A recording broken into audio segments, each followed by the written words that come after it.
It's two very distinct careers. Yeah. Because you as a tag team wrestler, you guys were one of the greatest tag teams. One of the greatest? Did you say greatest? Yeah, the greatest.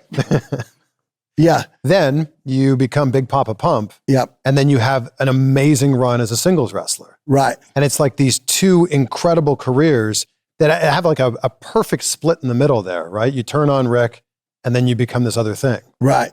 Where'd that come from?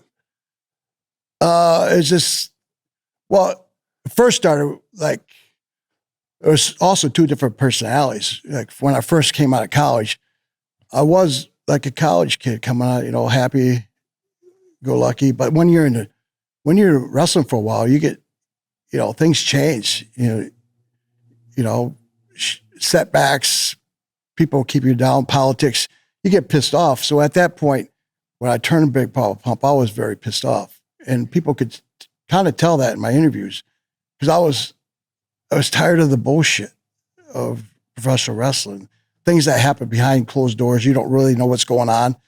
Luckily, I had some guys in the back doors that told me what was going on most of the time, but a lot of times I didn't know, like that was a real thing back then, the older guys keeping the younger guys down, like when I said that I got beat my first, match after turning heel, the call was made by Hulk Hogan to have me get beat.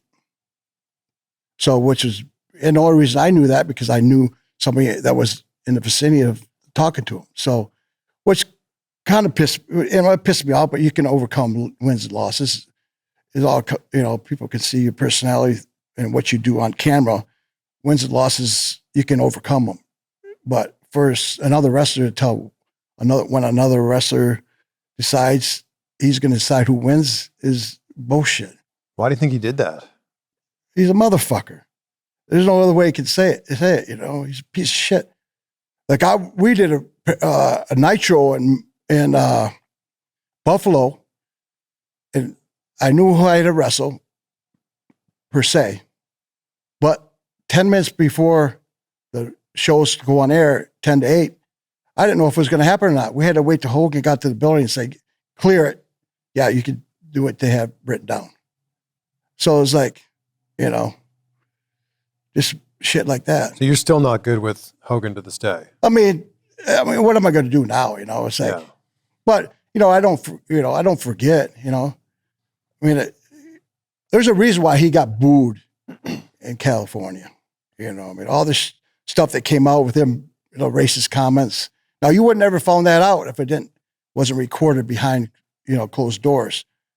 So I think a lot of people realize, the perception that WWE or WCW wanted of Hulk Hogan was not really him.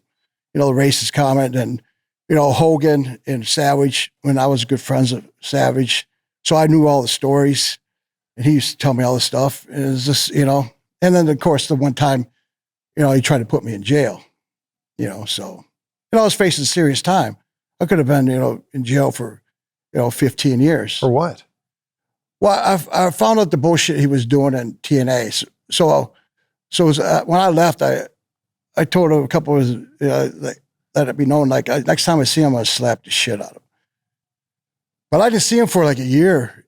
And then I had met his wife backstage. But when I threw this, it was in San Jose for the WrestleMania. And there was this platinum blonde that was looking at me. And I kind of thought, oh, well, there's a stripper, But finally, I kind of remember meeting. But I still wasn't sure. So I went up to her and said, "Are you Hulk Hogan's wife?" And she said, "Yeah." And at that point, he was going to introduce Savage into the Hall of Fame, which was bullshit. So I told her that, and I told her, he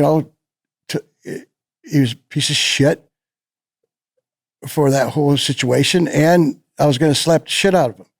Well, she had called, I said that and I grabbed it was nobody heard me. It was very low key and I didn't raise my voice or anything, grabbed my bags and left. Well, she called Hogan. He came to the airport and then he called the San Jose Police Department to say I slapped her and I threatened to kill him. Well, it's terroristic threats. and aggravated assault. And so I got a call from San Jose Police Department.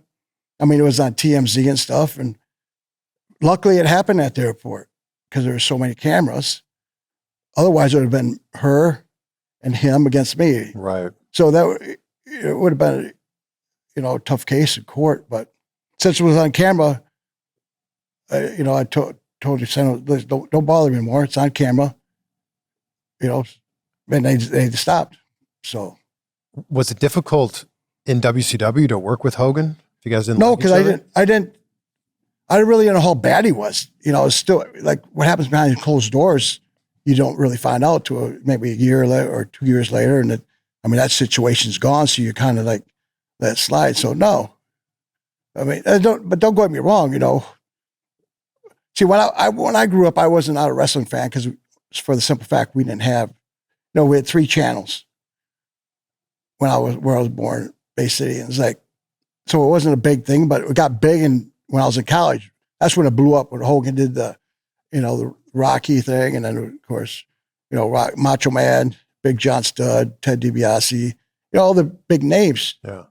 So, that's when I became a big fan. I was a big fan with my buddies and stuff. Matter of fact, when I first started wrestling, I'm wrestling in the Ypsilanti Armory. But then I went to the WrestleMania in Detroit where it was 100, not 100, but I think it was like actually 70,000. But it was amazing. 93,000, they said. Yeah, I don't know about that.